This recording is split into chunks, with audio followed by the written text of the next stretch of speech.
SMT Nation, we back. Nation, pictured on the screen is a metric known as revenue per employee.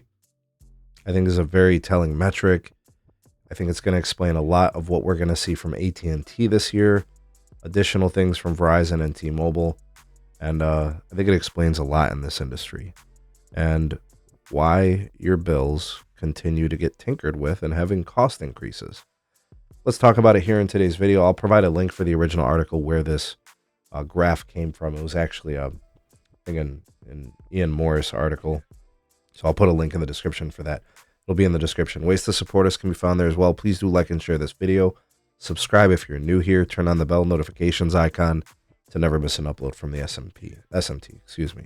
The revenue per employee metric that you guys see on the screen tracks back to 2015. You got a couple of European companies, Vodafone and BT. You guys have probably heard of those at some point or mentioned. You see they're kind of flat, the revenue per employee. And then you have Verizon and AT&T. Both are trending up. The revenue's increasing faster than the employee headcount. And really what's happening is they're laying people off. They've done headcount reductions annually at their companies, but they've continued to increase revenue, right? So we're not saying that the company is paying their employees more. We're saying that they're making more money per employee that they have. So as the headcount decreases and the revenues are increasing, the revenue per employee increases exponentially or much faster pace. So you'll see that the what I would say is the barometer is Verizon.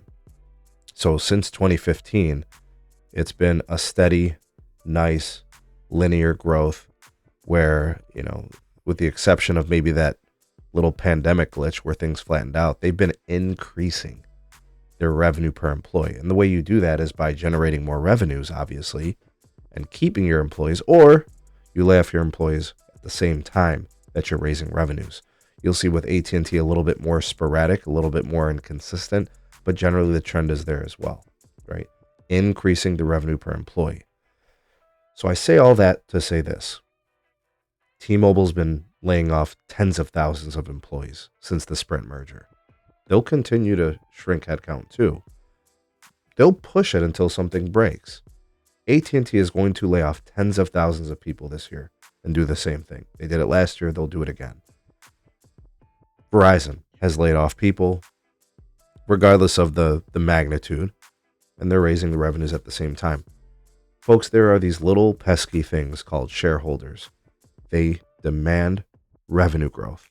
They demand free cash flow growth. They demand growth in earnings. This is all these companies care about.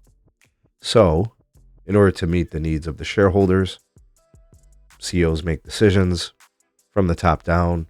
They have departments start shaving and getting rid of and laying off, employees. The way they're doing it now is really going to be through trying to, automate a lot of processes, customer care interactions, those types of things.